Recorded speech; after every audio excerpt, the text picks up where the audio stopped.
அட பாவிங்களா, என் பொண்ணை இப்படி தள்ளிட்டீங்களடா, நீங்களாம் என்ன ஆவீங்கன்னு பாருங்கடா, என் பொண்ணை வச்சு வாழணும், வாழலை உங்களை உள்ளார வச்சிருவேன் அப்படின்னு பாக்கியம் சொல்கிறது பழிக்க போகுதா, இல்லை நல்ல மனசுள்ள இங்கே கோமதி குடும்பம் பழிக்க போகுதாங்கிறத பற்றி தான் பார்க்கலாம். என்னன்பான இனி உறவுகளுக்கு வணக்கங்க. நம்ம வீடியோக்குள்ளே போகிறதுக்கு முன்னாடி நம்ம சேனலுக்கு ஒரு லைக்கை போட்டு சப்ஸ்கிரைப் பண்ணிட்டு ஒரு ஹைப் பண்ணிருங்க ஃப்ரெண்ட்ஸ். Thank you friends. எத்தனையோ வருஷங்க யுத்தம் நடந்துக்கிட்டு தான் இருக்குது. ஆனால் பாண்டியன் பொறுமை காத்தாரு. இன்னைக்கு பார்த்தா நெஞ்சில் இருக்க மஞ்சாச்சோத்தை எடுக்கிற அளவுக்கு ஓங்கி மிதிச்சிடறாரு. ஏன்னா அந்த அளவுக்கு ரொம்ப அசிங்கப்படுத்திட்டாங்க இல்லையா. அப்பா ஏப்பா இப்படிலாம் பண்ணீங்க, நீங்கள் எப்பவும் பொறுமையாக தானே இருப்பீங்க அப்படின்னு கேட்க, ஏய் நான் என்ன வேணாலும் அவன் பண்ணிட்டு போகிறான், என் பிள்ளைய பார்த்து கொடுமைப்படுத்தினாங்க, வரதட்சணை கேட்டாங்க, அடிச்சாங்க நொறுக்கிறான்னு அவன் ஏற்றி விட்டுட்டு இருக்கான், நான் எப்படி சும்மா இருக்க முடியும், அதனால தான் என்னால் தாங்க முடியல அப்படிங்கிறாங்க. அவன் என்ன பண்ண போறான்னு தெரியல, நல்லா ஏற்றி விட்றானே. ஆனாலும் பார்த்தீங்களாங்க தம்பியை அடிச்சோன்னு மிதிச்சோன்னு அந்த முத்துவேல் என்னமா பாஞ்சிட்டு வர்றான். ஆனால் அந்த முத்துவேலை எப்போ பார்த்தாலும் சக்திவேல் கரைச்சி கொட்டிக்கிட்டு தான் இருப்பார். நீ என்ன உன் தங்கச்சி குடும்பம் உன் பொண்ணு வாழுதுன்னு நினைக்கிறியா, அப்படி பேசின தம்பிக்காண்டி என்னம்மா பேசுது, தான் பொண்ணு வாழுதே, மருமே அங்கே இருக்கான், கொஞ்சம் கூட மரியாதையே இல்லைங்க. கதிர் இதுக்கெல்லாம் நல்ல நிலைமைக்கு பெரிய பணக்காரனை வந்தா இப்போ மதிக்காத கூட்டம் அப்புறம் மதிப்பாங்க தானே. பணங்காசில் கொஞ்சம் இவங்களோட கம்மியாக இருக்கிறதுனால மதிக்கலையா, நல்ல மனசு அவங்க கண்ணுக்கு தெரியலையா அப்படின்னு தான் தோணுது. ஆனால் குழல் எல்லாத்தையும் போட்டு உடைச்சிருதா, இவங்க மேலே அந்த தப்பு இருக்குது இந்த தப்பு இருக்குன்னு எல்லா தப்பையும் சொல்ல யாரும் ஒன்றுமே பேச முடியல. வீதிக்கு வந்துருச்சு, அதனால நாங்கள் எல்லாரும் பேசுவோம் அப்படின்னு சக்திவேல் சொல்கிறாரு. வீட்டுக்குள்ள இருக்கிற வரைக்கும் தான் இதெல்லாம் அப்படின்னு சொன்னது சக்திவேல். இந்த வசனம் சொன்னது சரிதானுங்களே, கரெக்டாக இல்லைன்னு கமெண்ட் சொல்லுங்க. அடுத்து கூட்டிகிட்டு போயிடறாங்க. மறுநாள் காத்தால பார்த்தீங்கன்னா வாசலில் வந்து மறுபடியும் அழுகுதுங்க. வாசலில் உட்காந்து அழுகுது பாவம். ஆனாலும் அடித்து துரத்தி விட்டுறாங்க. சூச்சு ஓடிப்போ அப்படின்னு சொல்கிற மாதிரி. இந்த பொண்ணு எனக்கு வேணாம்ப்பா, டைவர்ஸ் கொடுத்துருங்கன்னு சொல்கிறாங்க. அப்படியே வாயை அடிச்சுக்கிறாங்க. பாக்கியம் அந்த சண்டையில் ஒரு கூத்துங்க. போய் மாப்பிள்ளைகிட்ட பேசிட்டு தனியாக இருக்காரு. வீட்டுக்குள்ளே தனியாக ரூமில் இருக்கையிலேயே பேசி சமாளிக்க முடியல. உண்மையிலே எங்கள் மயிலுக்கு இந்த ரோகிணி மாதிரிலாம் திறமை பத்திரன்னு தாங்க சொல்லணும். அந்த ரோகிணி எப்படி மனோச்சிட்டு அப்படின்னு மயக்கி வசனம் பேசி அப்படியே அவனை வலையில் விழுக வைக்கிது பார்த்தீங்களா. கில்லாடித்தனத்துலையும் சரி, அப்படியே காதல் வசனம் பேசுறது, ரொமான்ஸ்லையும் சரி பிஹெச்டி முடிச்சிருக்குங்க. ஆனால் இந்த பிள்ளை மயில் மாமா அப்படின்னு அழுகிறத தவிர ஒன்றுமே தெரியலங்க. ஆனால் அப்பப்போ அவங்க அம்மாவோட குணம் அதை எட்டி பார்த்து கொஞ்சம் போய் பேசுது. அப்பாவோட திருட்டுக்கும் ஒத்துழைச்சி போயிட்டுருக்கு. அடுத்து இப்போ சரவணன் பார்க்குறாங்க. அப்பா அவள் வந்து சும்மா இல்லைப்பா, அவள் வந்து கில்லாடிப்பா, அப்பன் திருடினதுக்கெலாம் ஒத்துழைச்சாப்பா அப்படிங்கிறாங்க. விடுடா சரவணா பார்த்துக்கலாம்டா அப்படிங்கிறாங்க. இப்போ போலீஸுக்கு போனால் வரதட்சணை கேட்குறாங்க, அடிக்கிறாங்கலாம் சொல்லுவாங்களாமே. இங்கே ராஜிக்கு மீனாவுக்கும் திக்குங்குது, என்ன பண்ண போகிறேன்னு தெரியலையே அப்படின்னு சொல்லிட்டு அப்புறம் பார்க்குறாங்களா. பாண்டியன் என்ன பண்ணுறாரு, வீட்டுக்கு வர்றதுக்கு முன்னாடி ஒரு 10,000 ஒருத்தர் கொடுக்க வேண்டிய இருந்துச்சு இல்லையா. அவங்க வீட்டுக்கு போயிட்டு அவங்கள கேட்குறாங்க, அப்பா வெளில போயிட்டாங்க அப்படின்னு சொல்கிறாங்க. இல்லை அப்பா ஒரு 10,000 தரணும், அது கொஞ்சம் கொடுத்தா நல்லாயிருக்கும் அப்படின்னு சொல்லிட்டு வந்திருக்காரு. அது வந்ததுனால இவங்க என்ன பண்ணுறாங்க, அவங்க அப்பா வந்தாலும் சொல்லிடுறாங்க. கரெக்டாக நேராக இங்கே வீட்டுக்கு வராரு பாண்டியா அப்படின்னு சொல்லிட்டு டுப்புன்னு ஒரு வண்டி சத்தத்தில் அப்படியே பார்க்குறாங்க. யாருன்னு கதவை திறந்து இவர் வாங்க கதிரேசா அப்படின்னு சொல்லிட்டு கூப்பிட, இல்லை வீட்டுக்கு வந்தீங்களாமே 10,000 பணம் வேணும்னு சொல்லிட்டு, நான் தான் கடையில் வந்து கொடுத்துட்டேனே அப்படின்னு சொல்ல, என்னது கடையில் கொடுத்தீங்களா, எப்போ கொடுத்தீங்க அப்படின்னு கேட்க, என்னப்பா உன் சம்மந்தியும் உன் மருமக தங்கமையில தானே இருந்தாங்க அப்படின்னு சொன்னோன்னா ஆடி போகிறாரு.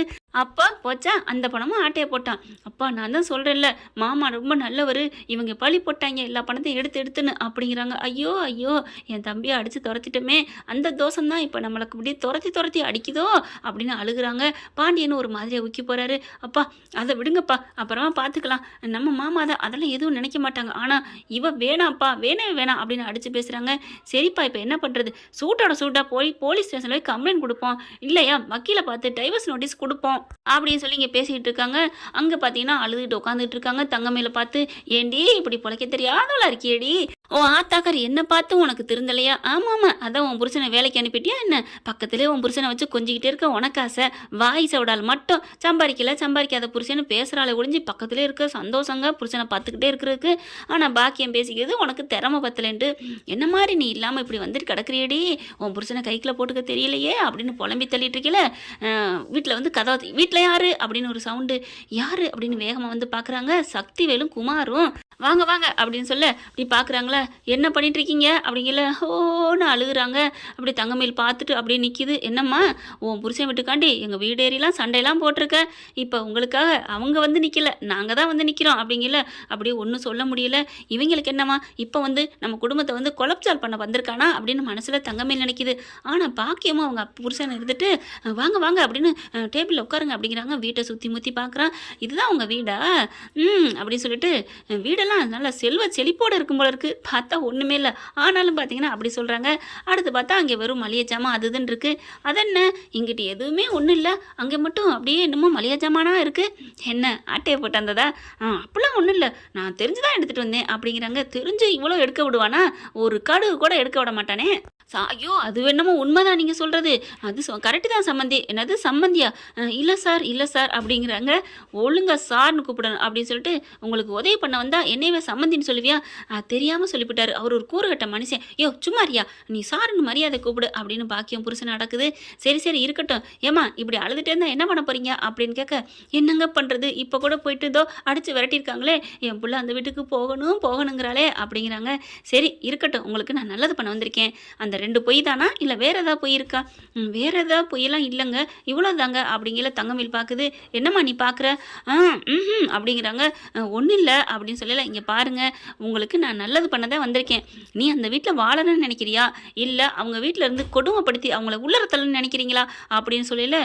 ஐயோ வேணாம் என் மாமா நல்லவர், சரவண மாமாலாம் உள்ளே தள்ளிடாதீங்க அப்படின்னு சொல்லல. பாக்கி வந்துட்டு நீ சும்மா இருடி, இவ அப்படிதான் நான் சார் சொல்லுவா, நீங்கள் அவனை உள்ளர தள்ளுங்க அப்படிங்கிறாங்களே. ஓகே உள்ளர தள்ளிட்டா என் பொண்ணை வாழணும், வாபஸ் வாங்கணும்னா கேஸை வாபஸ் வாங்கணும், என் பொண்ணு கூட வாழுன்னு நான் சொல்லுவேன் அப்படின்னு சொல்லல. சக்திவேல் பார்க்குறான். உனக்கு உன் பொண்ணு வாழணும் அப்படியா அப்படின்னு தான் மனசுக்குள்ள அந்த நெஞ்சில் தள்ளி விட்டான். பார்த்தீங்களா, அதையே நினைக்கிறாங்க. ஏன்னா வீட்டில் எல்லாருமே அவங்க அப்பத்தாலேருந்து எல்லாருமே திட்டுறாங்க. நீ ஏன்டா வாய் கொடுத்த அப்படின்னு சக்திவேலை பார்த்தா எல்லாம் என்ன நம்மளே திட்டுறாங்களே. ஆனால் குமார் மட்டும் அப்பா விடுப்பா, அவன் என்ன உடைச்ச அந்த மிதிச்ச அந்த காலை நம்ம ஒடிக்காம விடக்கூடாது அப்படிங்கிற மாதிரி பேசுறாங்க. பொண்டாட்டி மருகு பூரா புருஷனை தான் திட்டுறாங்க. அதெல்லாம் நினைச்சு பாக்குறாங்க. எல்லாத்துட்டையும் என்ன அசிங்கப்பட வச்சுட்டியாடா பாண்டியா, உன்னை உள்ள தள்ளணும்டா, உன்னை உள்ள தள்ளனா தான் எனக்கு சந்தோஷம், என் வயிறெல்லாம் குளிரும், இப்போ எரிஞ்சிட்டு இருக்கு அப்படின்னு சொல்லிட்டு இதுங்கிட்ட அப்படி பேசக்கூடாது, டக்குன்னு நம்ம பேச்சை மாற்றணும் அப்படின்ட்டு பிளானை போடுறாங்க. மாப்பிள்ளை உள்ள இருந்தா ஒன்றும் பண்ண முடியாது, பாண்டியன் உள்ள இருந்தா அப்பனுக்காக வருவான் அப்படிங்கிறத பிளானை மனசில் நினச்சிட்டு, இங்கே பாருங்க அப்பன் உள்ள இருந்தா அவன் என்ன வேணாலும் பண்ணுவான், அதனால அப்பனுக்காக மயன் துடிக்கணும். அப்போ என்ன பண்ணலாம்? சரவணன் மேலே கம்ப்ளைண்ட் கொடுக்காதீங்க, அவன் அப்பன் அந்த பொட்டலை மடிக்கிறவன் மளிகை கடைக்காரன் பாண்டியன் மேலே கம்ப்ளைண்ட் கொடுப்பான். என்ன சொல்கிறீங்க அப்படிங்கல. இருங்க நான் வர சொல்லிட்டேன் காணும் அப்படின்னு வாசலை பார்க்க கரெக்டாக வக்கீல் வந்துடுறாங்க. வக்கீல் வந்ததுக்கப்புறம் என்னது, அதான் வக்கீல் கூட்டு வந்திருக்கேன் அப்படின்னு சொல்லி விவரம் பேசுகிறாங்க. இங்கே பாருங்கள், பாண்டியன் மேலே கம்ப்ளைண்ட் கொடுத்தீங்கன்னா அப்போ உள்ளுக்குள்ளே போனால் துடிச்சிருவாங்க. ஐயோ கோவம் வந்து என் மகளை ஏதாவது பண்ணிட்டேன். அட என்னம்மா நீங்கள் துணிஞ்சு இறங்கினதுக்கப்புறம் இப்போ பின் வாங்குறீங்க. பிள்ளைங்க 3 பேருமே அப்பனுக்காக துடிப்பாங்க. ஒன்றும் இல்லை, கேஸை கொடுத்து உள்ளர போயிட்டா என் பொண்ணு கூட நீ வாழு, நான் இப்போவே கேஸை வாபஸ் வாங்குறேன், உங்கள் அப்பா வீட்டுக்கு வந்துடுவார் அப்படின்னு நீ சொல்லு. சிம்பிள். வாழை வட்டியாக இருக்கிற உன் பிள்ளைய அந்த வாழை போயிடும், அப்படியே அப்பனை உள்ளர தூக்கி வச்ச சந்தோஷமும் கிடைக்கும் அப்படின்னு சொல்ல.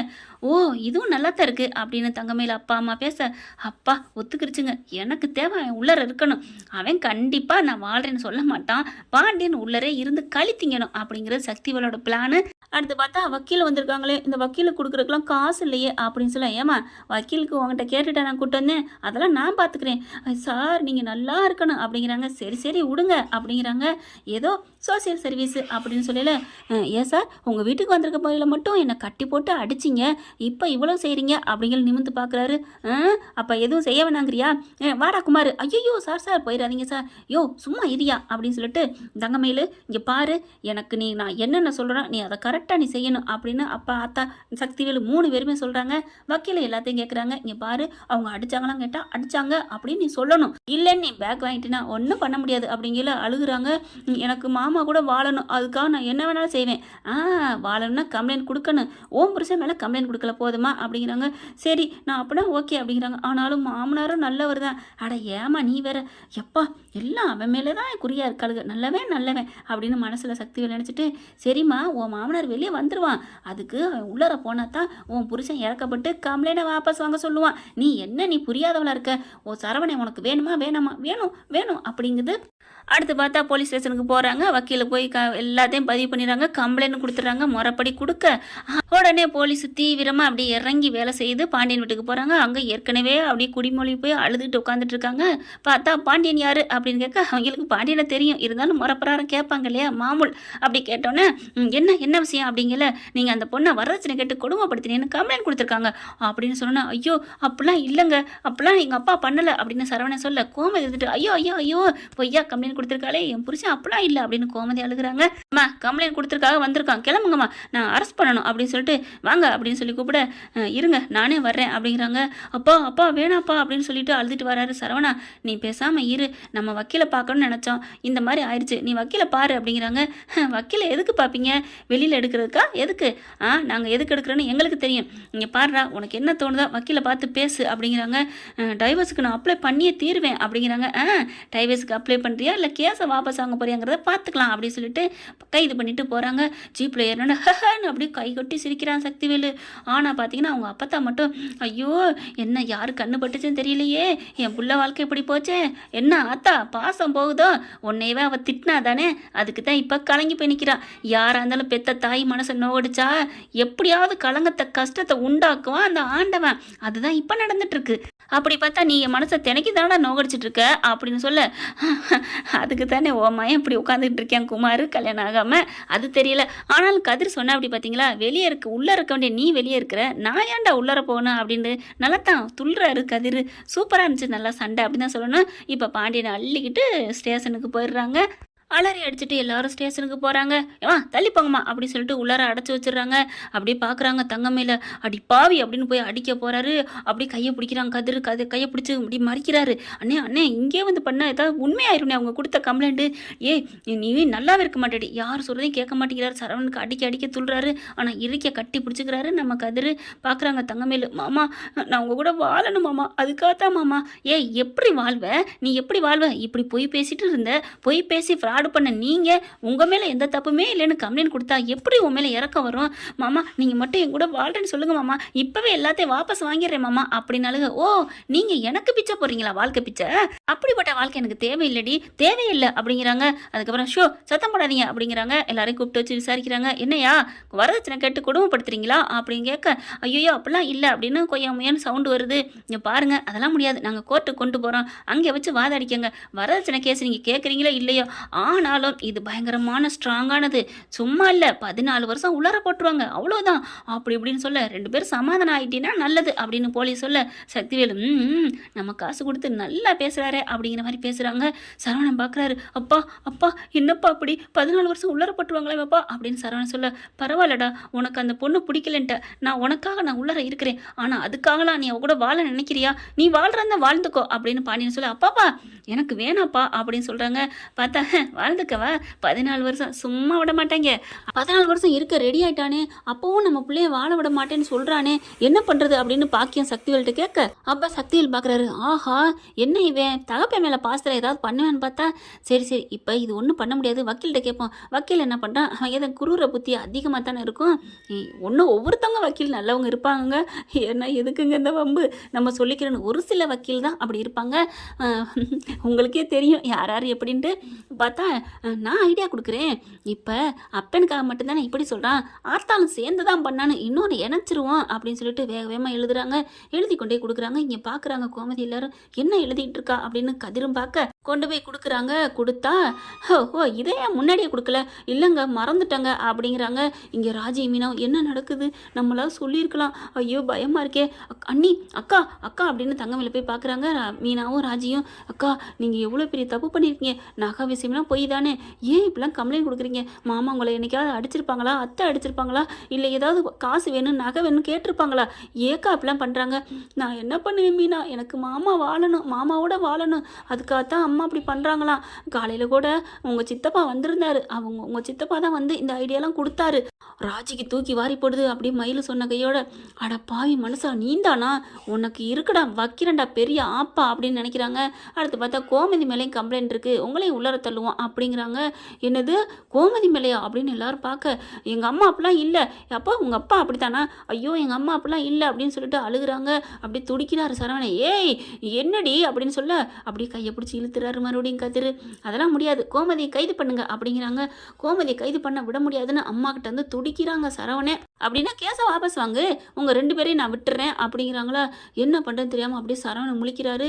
அப்போ இவ கூட நான் வாழ்ந்து தான் தீரணுமா அப்படிங்கல. மாமா என்னை மன்னிச்சிருங்க மாமா, நீ வேறு வழி இல்லை மாமா. அடிச்சு நீலாம் என்ன ஜென்மம் அப்படின்னு சொல்லிட்டு கோமதியை பார்க்குறாங்க. அம்மா வேறு வழி இல்லைம்மா, என்னை மன்னிச்சிருங்கம்மா, நீங்கள் 2 பேரும் உள்ளே போகிறத என்னால் தாங்க முடியலம்மா அப்படின்னு சொல்ல, இல்லைப்பா என்ன வேணாலும் நடக்கிறது நடக்கட்டும், நீ உனக்கு எப்படி தோணுது, ஐயோ எனக்கு இவ வேணாமா அப்படிங்கிறாங்க.